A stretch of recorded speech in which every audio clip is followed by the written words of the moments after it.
The 2026 World Cup final hadn't even finished its post-match ceremonies when the next controversy started brewing.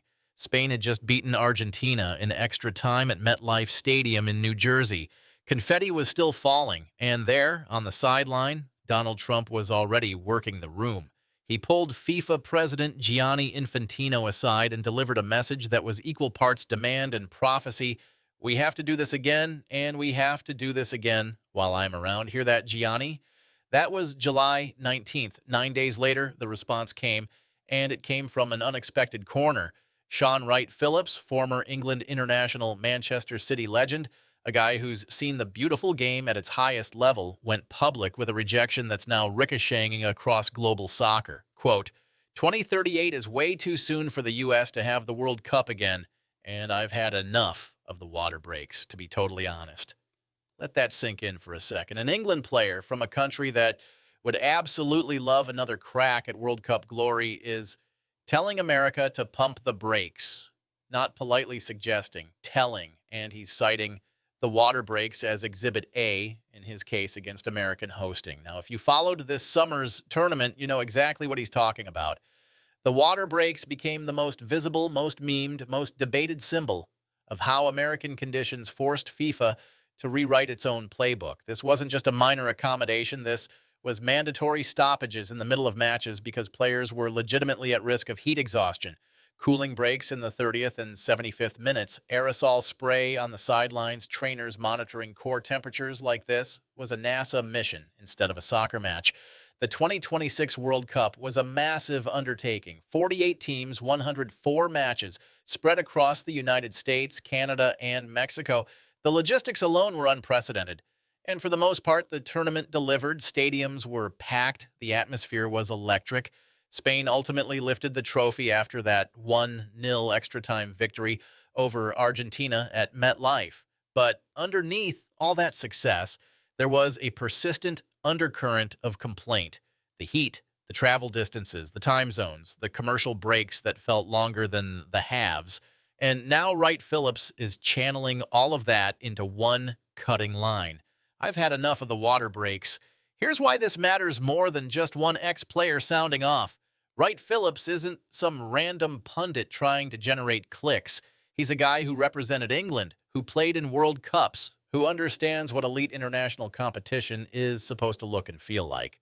When he says 2038 is too soon, he's speaking for a faction of global soccer that's genuinely fatigued by American exceptionalism in this space. Because let's be clear about the timeline here. The United States co-hosted in 2026. The next World Cup in 2030 is going to Morocco, Portugal, and Spain, with some opening matches in Argentina, Paraguay, and Uruguay as a centenary tribute. Then 2034 goes to Saudi Arabia. So if the U.S. is angling for 2038, that would mean America hosts twice in a 12-year span, while entire continents go decades between tournaments. That's the subtext Wright-Phillips is hitting. It's not just about the weather. It's about whose turn it is. It's about whether the World Cup is a global rotation or whether it's become a bidding war where the richest federations can just buy their way back into the hosting queue. Trump's comment to Infantino wasn't subtle. While I am around is a time frame that implies urgency. It implies leverage. It implies that FIFA might actually be considering this, either because of financial incentives or political pressure or both. And that's what's lighting up the soccer world right now. The idea that the United States, having just hosted, is already lobbying for another go while other nations wait in line. Now, there's no official U.S. bid for 2038 on the table yet. That year isn't even formally open for bidding. But Trump's public push, combined with the fact that he said this directly to Infantino at the final, signals intent. And Wright-Phillips is clearly reading the room. He's preemptively drawing a line in the sand saying this is too much too fast, and the global soccer community isn't going to just roll over for it. The water breaks are the perfect symbolic wedge for this argument. They represent everything that global soccer purists think is wrong with Americanizing the sport. Soccer is supposed to flow. 90 minutes, two halves, minimal interruption. The water breaks disrupted that rhythm. They turned matches into something closer to American football's stop-start cadence. And while they were necessary for player safety, they also became a lightning rod for criticism about whether the U.S. is the right environment for this tournament in the first place.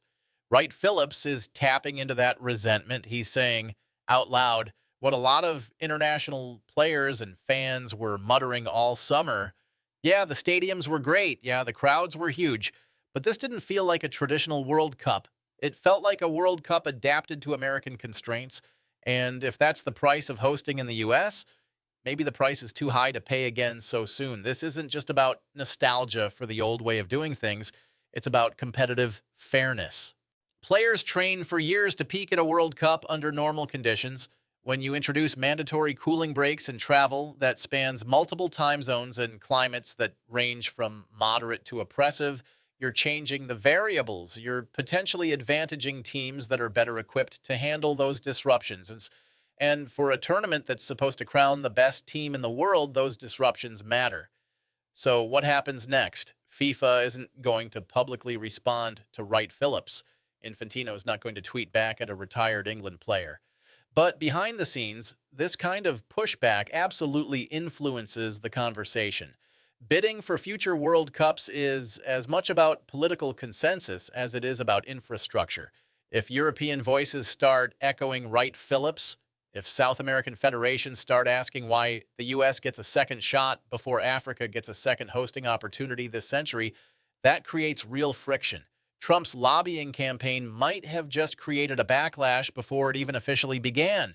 And that's the irony here. By going public with his demand at the final in front of cameras, Trump may have inadvertently unified the opposition. Wright-Phillips is now the face of that opposition, and his message is resonating because it's simple, it's memorable, and it's rooted in something everyone who watched this summer experienced. Those awkward, rhythm-killing water breaks that reminded you every time that this tournament wasn't happening under normal conditions.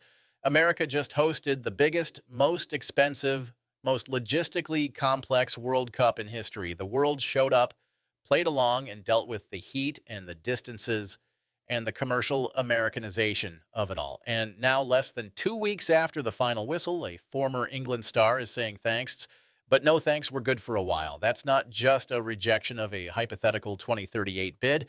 That's a rejection of the idea that American hosting is so successful that the world is clamoring for more. The 2026 World Cup proved the U.S. can host a massive tournament. What it didn't prove is that the global soccer community wants to do it again on America's terms anytime soon. And Shaun Wright-Phillips just made that case in the most quotable way possible. 2038 is way too soon, and I've had enough of the water breaks. That's a soundbite that's going to follow this conversation all the way through the next bidding cycle. Whether it changes FIFA's calculus or not, it's already changed the narrative. The U.S. isn't the inevitable host in waiting. It's the host that might have overstayed its welcome before it even left.